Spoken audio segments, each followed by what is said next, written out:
On est en 1558, près de Fès. C'est là qu'une bataille va se jouer. Et cette bataille, elle va pas seulement décider du sort d'une invasion, non, elle va carrément forger l'identité de toute une nation. Aujourd'hui, on va voir comment la bataille de Wadi El Laban est devenue ce symbole de la souveraineté marocaine, une souveraineté qui n'est pas née du hasard, mais bien d'un choix. Et voilà, tout est dit dans cette phrase. L'histoire, elle commence vraiment au pire moment possible pour le Maroc, un moment de vulnérabilité extrême. Le sultan Mohamed Ach-Cheich, le fondateur de la dynastie saadienne, un homme puissant, vient d'être assassiné. C'est le choc total dans le pays. Et forcément, ses ennemis, surtout l'Empire ottoman, y voient une occasion en or. Alors évidemment, la mort du leader plonge le Maroc dans une crise profonde, immédiate. La question qui est sur toutes les lèvres, c'est est-ce que la nation va survivre à son fondateur ? Il faut s'imaginer l'ambiance. C'est la peur, l'incertitude. Dans les souks de Fès, de Marrakech, partout, on se demande si ce vide laissé par le sultan ne va pas être fatal. Et pendant ce temps, juste à la frontière, l'Empire ottoman observe. Il attend son heure. Mais au milieu de tout ce doute, une voix s'élève. C'est celle du nouveau sultan, Abdallah Al-Ghalib.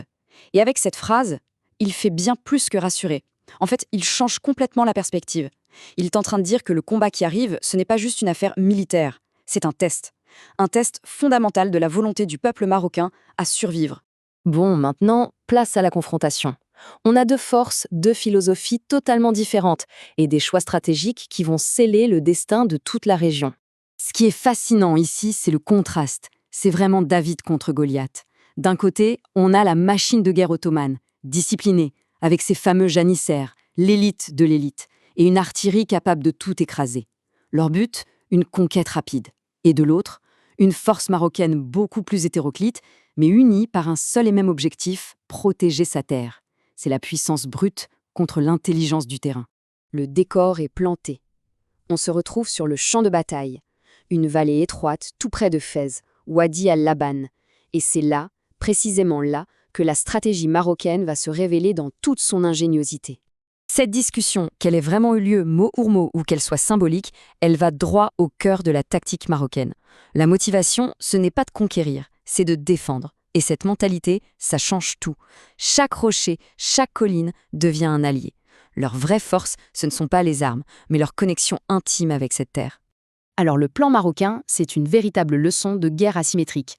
Pas question de se lancer dans un combat frontal, ça serait du suicide. Non, l'idée c'est d'utiliser la vallée comme un piège. Ils harcèlent, ils frappent là où ça fait mal, le commandement, la puissante artillerie. Et hop, ils se retirent avant même que l'ennemi puisse comprendre et riposter. C'est une stratégie de mouvement, de surprise constante. Et c'est précisément là que tout bascule. Le moment où les plus grands atouts de l'armée ottomane vont devenir en fait ses pires faiblesses.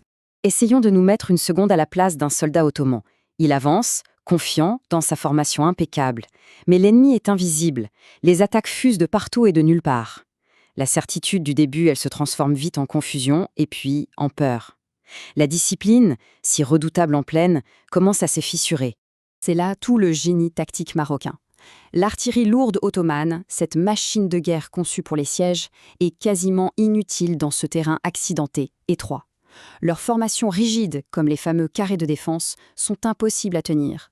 En gros, leur plus grande force devient un poids mort, un véritable fardeau. Et à partir de là, la désintégration est rapide. Chaque coup porté par les Marocains est à la fois symbolique et stratégique. La perte de l'artillerie, c'est leur puissance de feu qui est neutralisée. La chute de l'étendard, c'est un coup terrible porté au moral.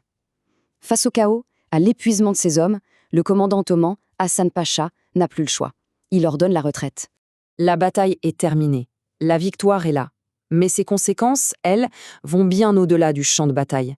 C'est un vrai moment de définition nationale qui vient de se jouer. Sur le champ de bataille, alors que la poussière retombe, les mots du sultan Abdallah Al-Ghalib résonnent. Cette victoire n'est pas une conquête. C'est l'affirmation d'un droit, mais aussi d'un devoir.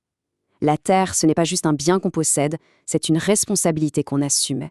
Alors, qu'est-ce qu'on retient de tout ça ? Cet événement, il a gravé plusieurs leçons dans l'identité marocaine. D'abord que la souveraineté, c'est un choix actif, ça se défend.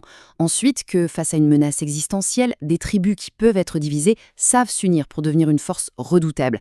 Et surtout que l'indépendance, ce n'est pas juste un mot, ça demande un engagement de tous les instants. Et cette dernière phrase, elle est peut-être la plus importante. Elle fait le lien entre ce moment de l'histoire et nous, aujourd'hui. La victoire de Wadi al-Laban, ce n'était pas le fruit de pouvoirs surhumains, non. C'était le fruit d'une conviction profonde, d'une foi inébranlable dans le droit de défendre sa propre terre. C'est un rappel puissant que la vraie force d'une nation, elle vient de là. Et toute cette histoire nous laisse avec cette question, qui est essentielle.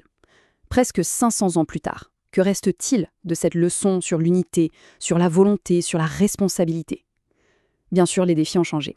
Mais la question de ce que ça signifie vraiment de croire en sa terre et de la protéger, elle reste totalement intemporelle.